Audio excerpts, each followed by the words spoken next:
ঈসা আলাইহিস সালাম দাজ্জালকে মারার পরে আরেকটা প্রজাতি বের হবে, এর নাম ইয়াজুজ আর মাজুজ। নাম শুনেছেন? এই যে এই সূরার মধ্যেই আছে, এই সূরা কাহফের কথা বললাম না, সূরা কাহফের পিছনের দিকে আছে, ইন্না ইয়াজুজ ওয়া মাজুজ মুফসিদুনা ফিল আরদ। যুলকারনাইন বাদশার কথা পড়বেন, তিনি এই যে দেয়াল নির্মাণ করে দিয়েছিলেন লোহা এবং তামা দিয়ে, মনে আছে, পড়েছেন?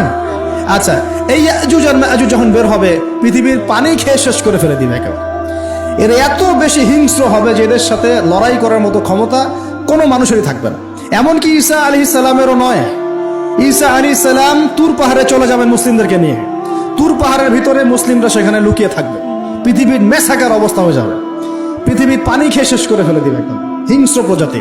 তখন ঈসা আলাইহিস সালাম আল্লাহর কাছে দোয়া করবেন, আল্লাহ এই বিভৎস জাতিকে ধ্বংস করো। আল্লাহ রাব্বুল আলামিন তখন ওই ইয়াজুজ আর মাজুজের এই কাঁধে, ঠিক কাঁধের মাঝখানে একটা ভাইরাস জন্ম দিবেন। কি জন্ম দিবেন? ওই যে বলি না মহামারীর ভাইরাস, অমুক ভাইরাস তমুক ভাইরাস, এই ভাইরাস আরো সামনে আছে বাকি এখন।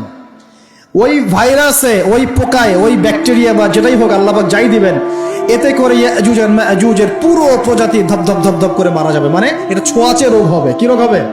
ছোঁয়াচে। ঠিক যেমন আমরা একটু করোনা দেখলাম না, একজন থেকে আরেকজন, একজন থেকে আরেকজন, এরকম জিনিস চলবে আরো বিশ্বে।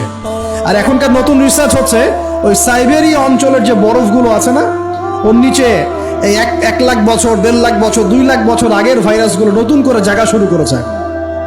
হ্যাঁ, এগুলো বিজ্ঞানীরা বলছেন যে এগুলো আবার কোন দিন জানি পৃথিবীতে আত্মপ্রকাশ করা শুরু হয়। সবকিছুই ঘটবে। বিশ্বটার খুব রহস্য আছে, বিশ্বটার অনেক রহস্য আছে। আল্লাহ পাক এগুলো খেলার ছলে সৃষ্টি করেন নাই, পরীক্ষা। লিয়াবলুয়াকুম আইয়ুকুম আহসানু আমালা, আল্লাহ পাক বলেছেন। এরপরে ইয়াজুজ আর মাজুজের সব প্রজাতি মারা যাবে। নবীজি বলছেন জমিনে কোনো জায়গায় ফাঁকা থাকবে না, সমস্ত জায়গাতেই ওদের দেহ পড়ে থাকবে। আল্লাহু আকবার। এরপরে ঈসা আলাইহিস সালাম আল্লাহকে বলবেন, আল্লাহ জমিনটাকে পবিত্র করে দাও। আল্লাহ পাক কি করবেন জানেন? বড় বড় নখরওয়ালা, বড় বড় নখ আছে, নখ দেখেছেন? বড় বড় নখ, বড় বড় নখওয়ালা একটা স্পেশাল প্রজাতির পাখি আল্লাহ পাঠাবেন। কি পাঠাবেন? পাখি। এটা কোন পাখি, কি নাম আমরা জানি না। ঠিক এরকম করে এই এক শ্রেণীর পাখি আল্লাহ পাঠাবেন যাদের নখগুলো খুব বড় বড়।